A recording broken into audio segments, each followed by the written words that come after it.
Now, arriving to these untended graves makes a bit of a deja vu,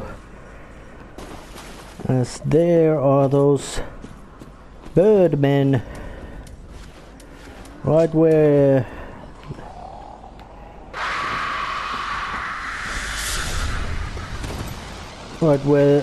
the Ashen One actually woke up at the beginning of the game. But so this in a sense makes feeling, is this the same place or something different, or was that some sort of other place? The sky is completely black and the architecture is the same, although they are different enemies, of course, much stronger.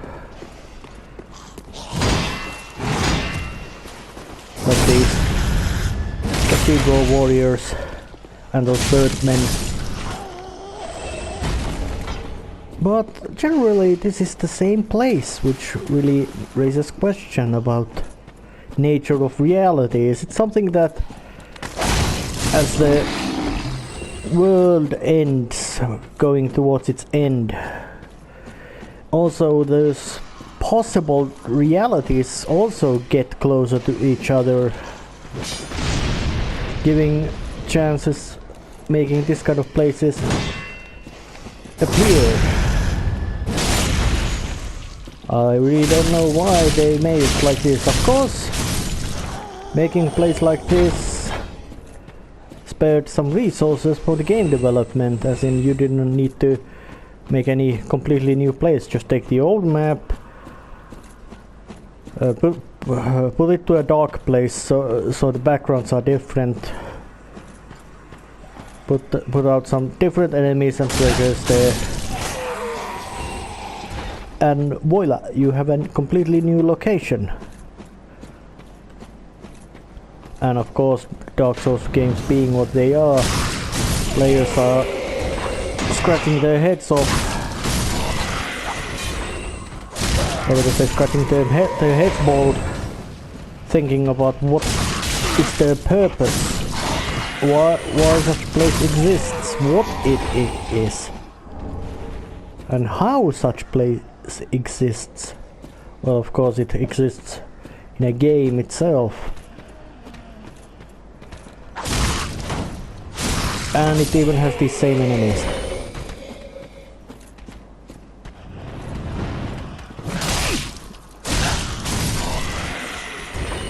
Which behave just the same as the regular foes of the Cemetery of Ash, but possibly a bit more aggressive, and of course they are much more powerful, physically stronger in damage, which is to be expected, but they are basically the same. The whole place is the same. So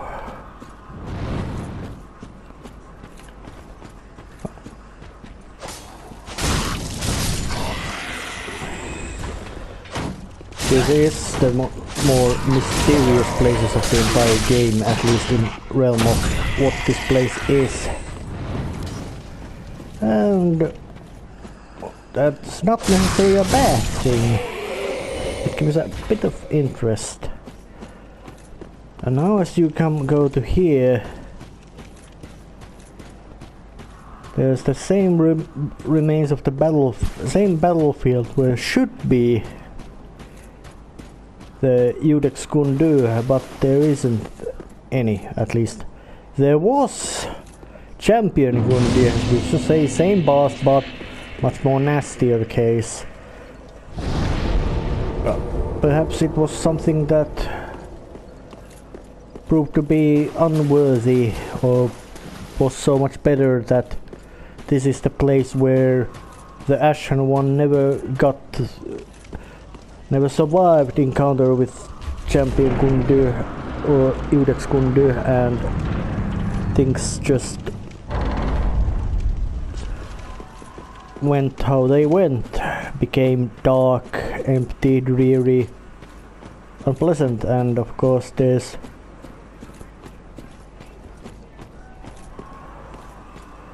the same places near the Firelink Shrine, so we have to go and check what kind of place that is. There are some flickering torches and all that kind of stuff, but mostly just dark and empty. And dark black nights. If I remember right, those were the name, Black Knights. Actually, they are Black Knights. Remnants of Gwyn, or Guardians of Gwyn. Why they are here, I don't know. But their presence is some sort of foreshadowing. And reminder about of some real nasty elite warrior foes you had to face in Dark Souls 1. And in this game too, you have faced, at least in some places. Not all of them, but some places. But I still wonder, why did Miyazaki choose to put these foes this place?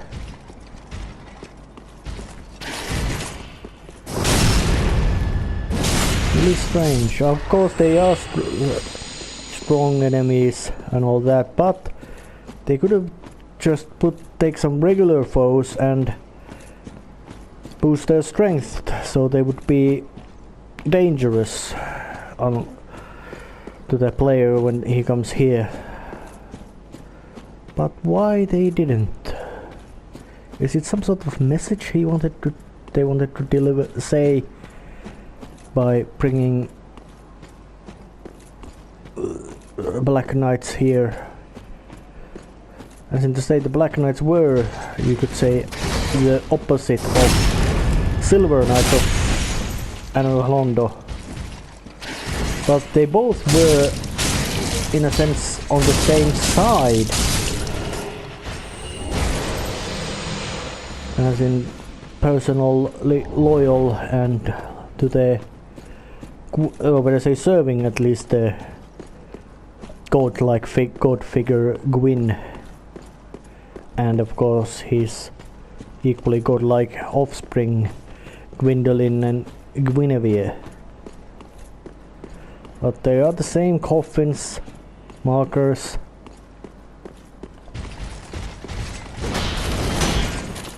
The place is completely same. Firelink Shrine of this era. It is not the same Firelink Shrine of the Dark Souls 1. Of course it can't be that place. I really think now that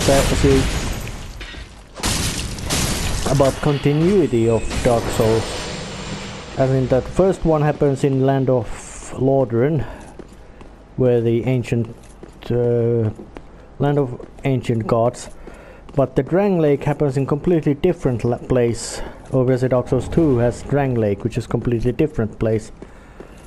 And this tower is dark and empty. So I might think that they both actually are not follow chronologically, they happen more or less same time, as in that Dark Souls 1 tells about Land of Old Gods where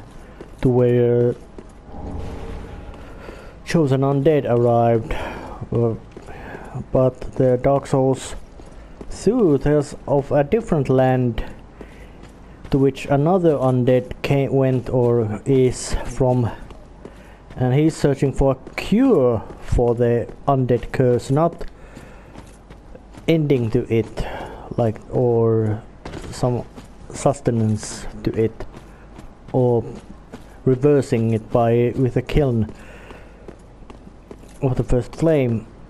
That they are different things, as in that, well, Dark Souls 1 tells what happens when you are going to the attempting to, or better say, when you succeed in this becoming stuff. I'm rambling. Well, Dark Souls 1 tells that what happens to those who lick the fire. They become kindling, or they become kindling to fire. They are burned. They feed the fire with their souls. and to do so they must also become powerful enough to make that kindling, which means they are just nothing but a elaborate sacrifice. And in Dark Souls 2 there is the same thing, that undead curse appeared, and the Vendhake sought way to stop that, but they couldn't, mostly because it's impossible, and his attempt to find an alternative for it led that things just went bad. Coiled Sport Fragment. That is actually a quite handy and important object. I would say not important, but it is certainly one of the better objects, as in that it allows infinite return to bonfires. No need to carry any bone shards. And there's one more. The Handmaiden. Well, fancy that. A lost lamb wandereth in, with nary a peep from the bell. Well, thou shouldst my purpose know. What can this old handmaid provide thee? Or perhaps this is more like so that in this place there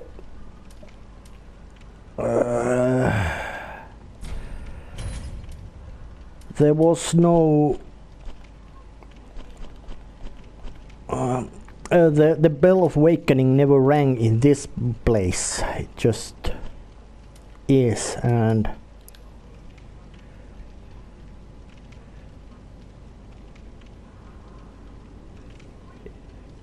yes, the armor of Artorias, or as he is known, Wolf Knight. So let's have a more chat with her. Skirt the curse's grasp. Tarry not for long. 'Tis dark for now, and not a soul stirs. But remember, fires are known to fade in quiet.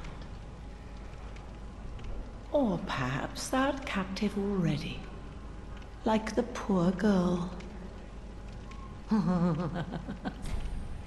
That's sad.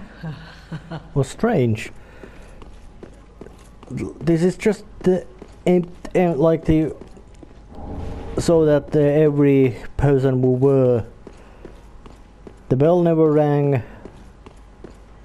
no Ashen Ones awoke, and the end of the world just limped along to this towards this place, and it's reaching it.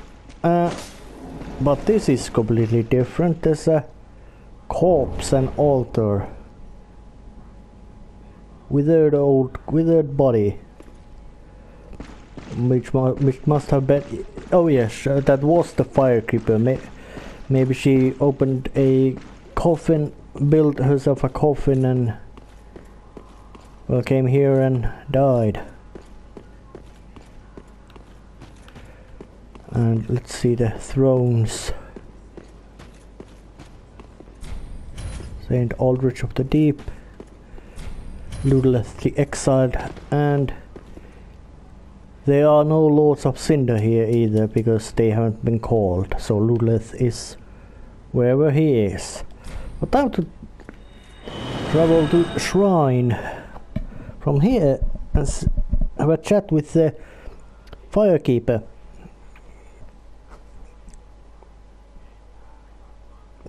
The woman who had dutifully serves the Ashen One. Comparison, and even this is a dour place as hell.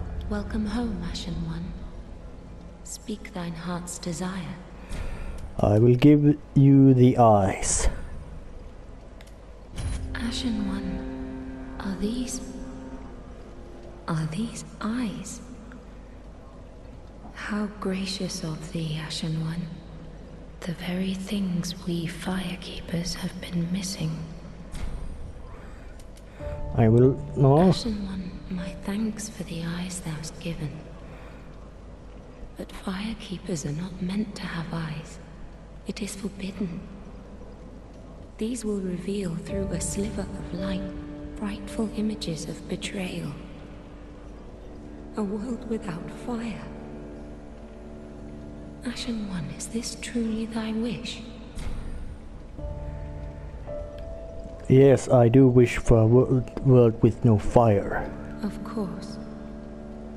I serve thee and will do as thou bidst. This will be our private affair. No one else may know of this. Stay thy path. Find lords to link the fire, and I will blindly tend to the flame. Until the day of thy grand betrayal. Farewell. Now that is actually a way to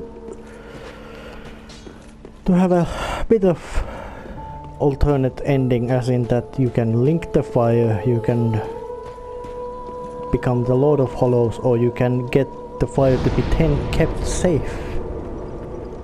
But that's a matter of the endings, and that's a long way from here. But it's time to go somewhere else again.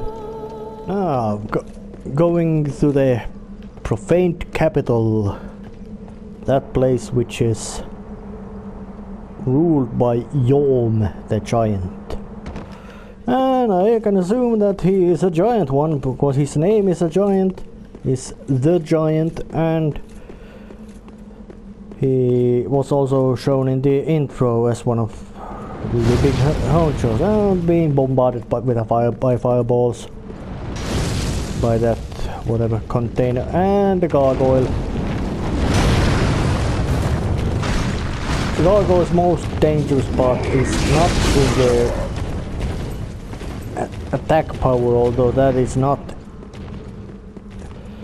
minor. It is more like their habit of shoving you off to your abyssal doom, and I have no intention of letting that to happen. Hey, woohoo! Come here! Oh, damn it!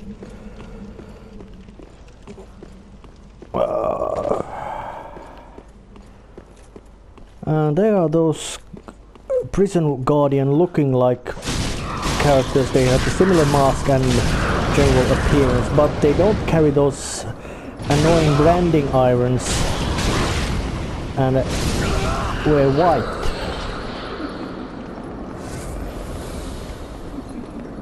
But they and also they don't suck your life bar away just by looking at you and being angry. Which makes them, oh, they're called maidens, which makes them much less dangerous. Hello, gargoyle. You're here as well. I guess your buddy. You got a big hammer and wings, but you don't seem to have much brains.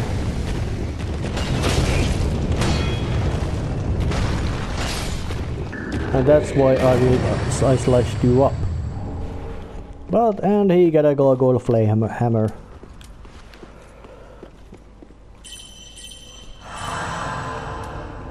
So time to do some healing. What the hell are you doing here? Backstab to you. Yeah, the handmaidens are here.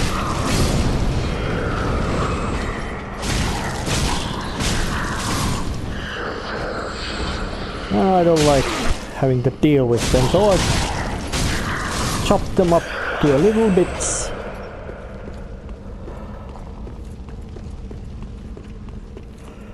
So going a bit further, this was some kind of pathway to this place.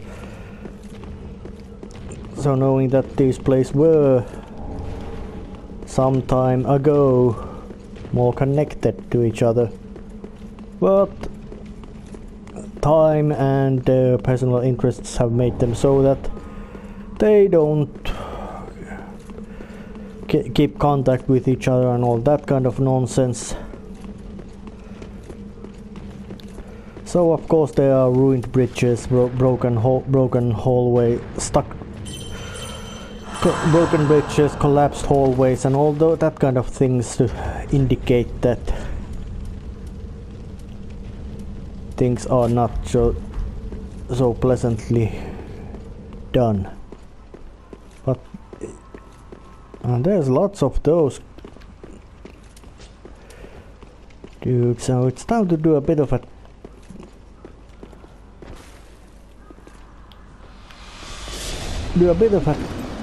trickery and spew some onion gas on that, using the most potent poison attack of the entire game. Just out of spite, do so. And now traverse the fog and see what's here. A cutscene.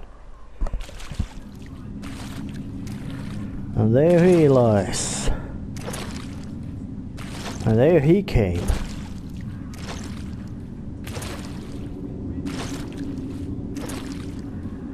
Yorm. Old friend. So,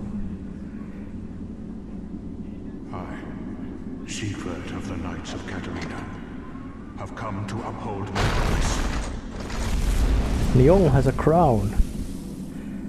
And face. Shine upon this Lord of Cinder. And red eyes.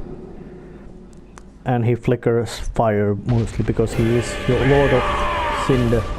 And Sigurd is attacking again to this huge guy with an even more huge sword. Now look at that damage he delivers.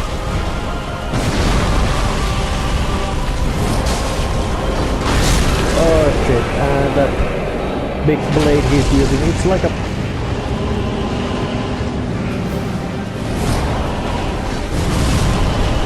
But Sigurd is using that big sword. What kind of sword is he using? Oh, and a big blast of fire, but I didn't take any damage from it. No way, so, and more hits from Sigurd. Like always, he looks like this guy wearing a funny armor is being a completely devastatingly strong. But that Yorm himself had a storm ruler, and it hurts him. But I will use it again by myself.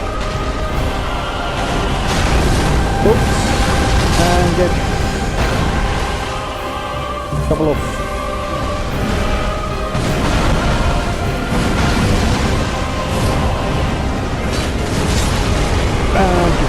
wipe him.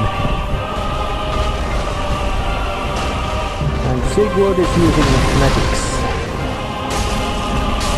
Well, regular strikes just... they don't do anything more than just scratch him. And another blow. And if you fight Yorm fairly, you're gonna have a big slug. But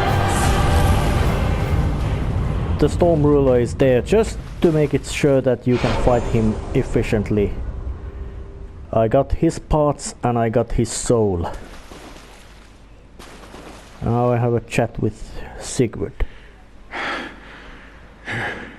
You are tired, man. It seems I am in your debt once again. My thanks. I could have not kept my promise without you. So now, you took for a final toast, an oath to slay Yorm. Well, thank you for the brew. To your valor, and my old friend Yorm. Long may the sun shine.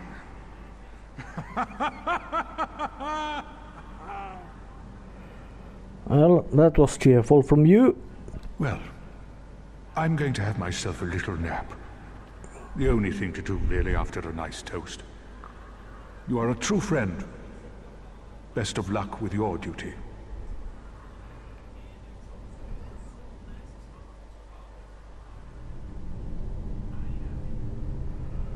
And what is this event? Unkindled one. The fire fades and awaits its one last reward.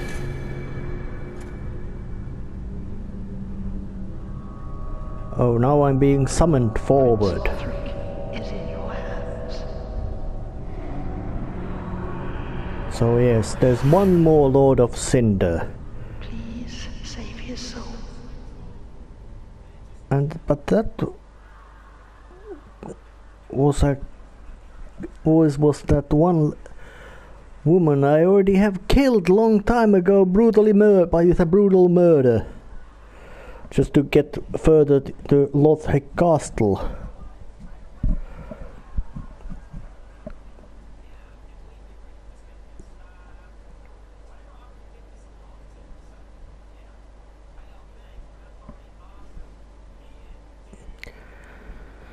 But that actually means that there's only one more place and task to do. To go and challenge horrors and terrors and weirdness of Lothric Castle and whatever unpleasantry there might be. But now I'm gonna actually rest on the dancer's remains and perhaps go somewhere else. In the Irithul dungeon there's this weird rug and this dragon-like figure, and there's some sort of structure over there, but how could you actually do it? Time to use some astral projection with the Path of the Dragon. And join the dragon with meditation. And of course it can be admired how horrendously ugly the Ashen One has become being a hollow.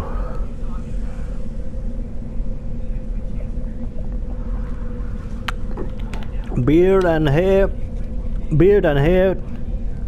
yeah, quite ragged and dirty by nature, but that skin and eyes of his are just rotten and desiccated, like bog bodies of which have been occasionally found in Scandinavia, which is to say, dead corpses,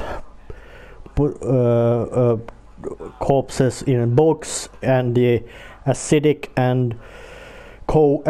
cold and air oxygen-free environment makes them preserves the soft tissues quite often with such efficiency that the face can be identified, or at least face can be recognized. But so yeah, the Ashen One has a bit of that kind of look.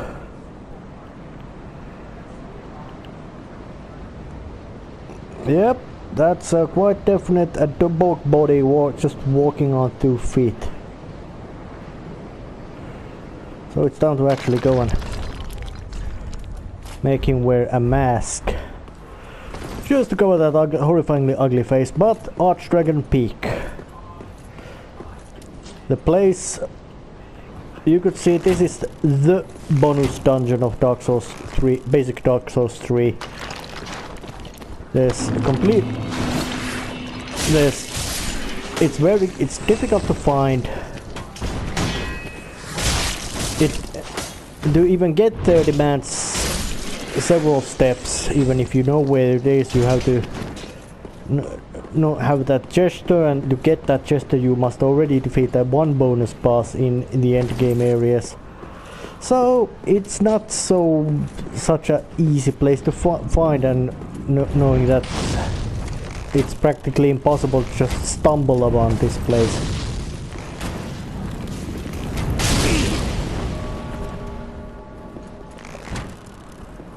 And the basic design of this place, it has these unique snakeman enemies, which I remember right, the last time they appeared was in Dark Souls 1 in Sen's Fortress, or at least something very similar foes. So is this place some sort of remains of the Sen's Fortress or how it developed during the long years. And it also looks to be floating in the air, or just high up, so high on some. And these dragon snake fighters are dangerous, and they are numerous, and they are fast. Quite much the basic plan of what kind of enemies are in Dark Souls 3 at least.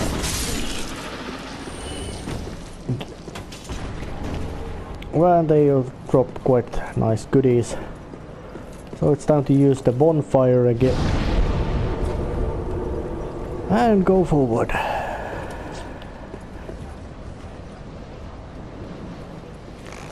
And there's one snake man lurking in the bush. So arrow to the head should make him angry.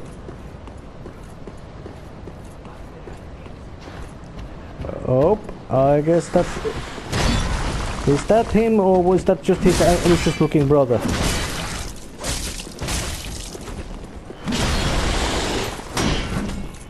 Now look at that speed. How it swings that huge axe. That thing is just dangerous.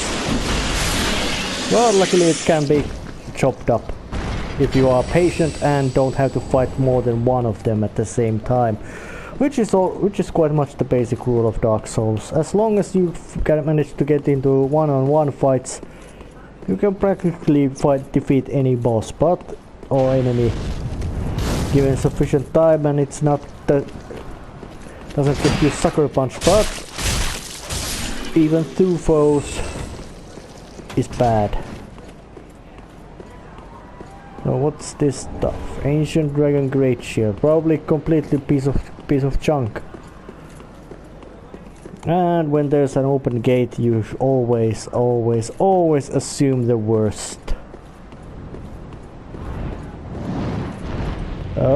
Oh yes, that's definitely worst. Ancient Ditton.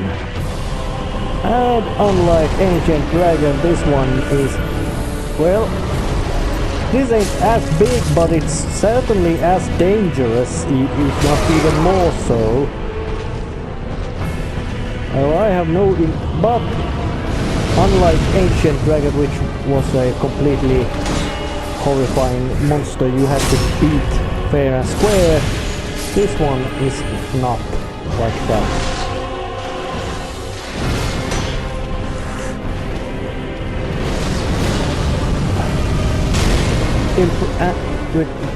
Meaning you have to actually avoid those fires.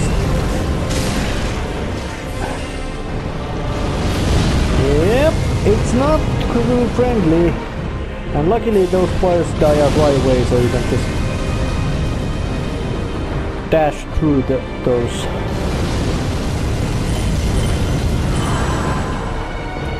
A bit of magical healing.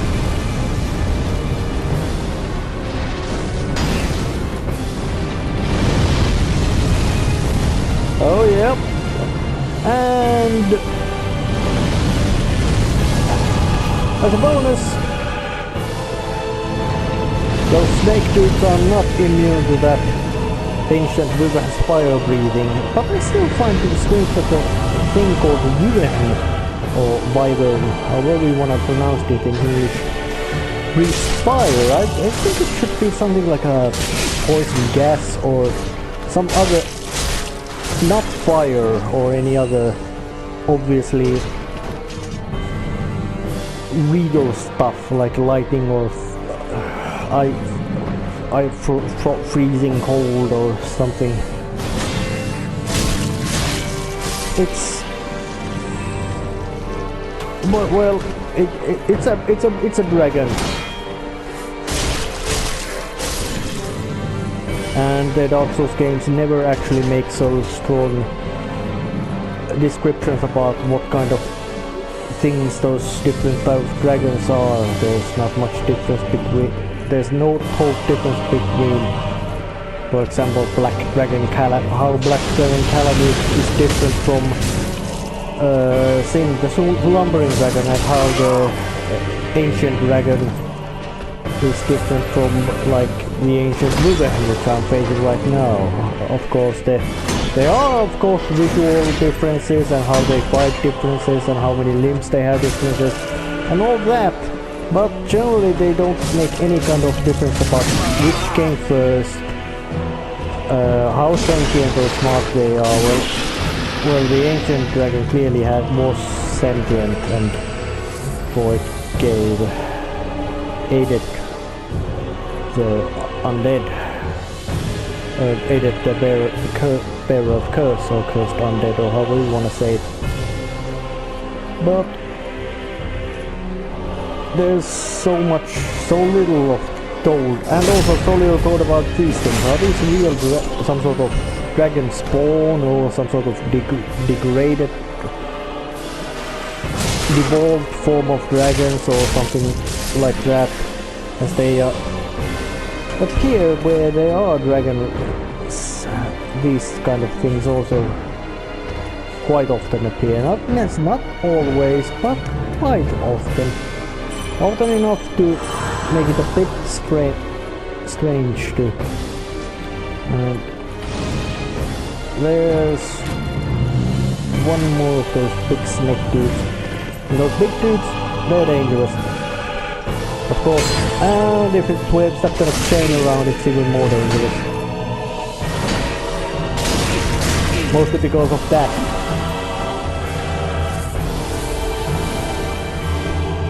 So time to do a bit of a scam. You are stupid.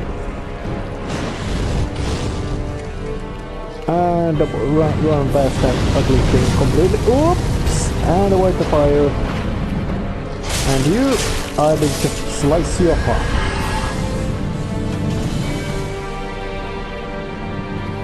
And what are you doing there?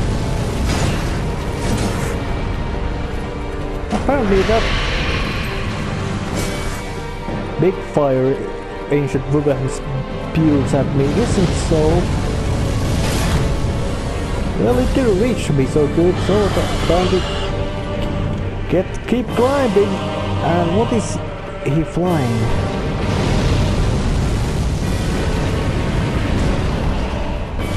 Jump down, you little bastard!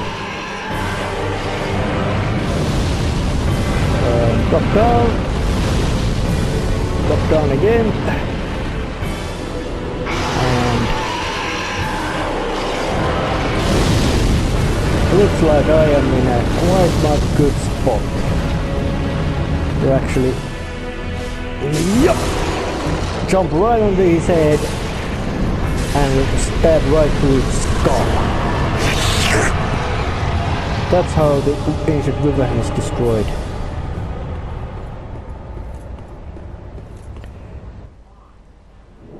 And what is this? After killing a Ruben, I am teleported.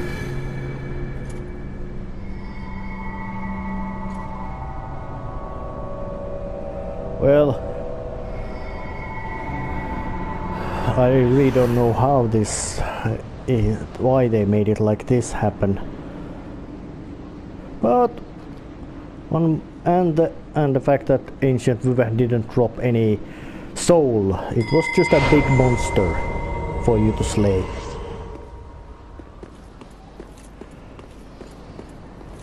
But it did give you lots of power, so time to light a bonfire, rest on it, and go perhaps somewhere else, as always.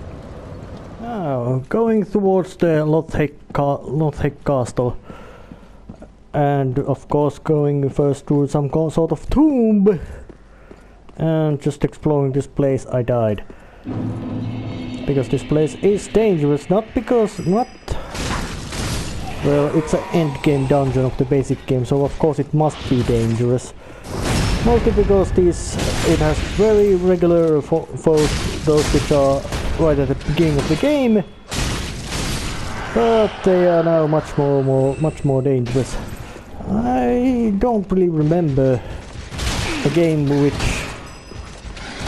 that's so that the end game place, dungeon or whatever place it is just as the same as the, or better say the game starts and ends at the same physical location, so that you could in a sense go and see the end game dungeon right at the get go, or maybe you can't get there, or maybe the whole game starts at the end game dungeon.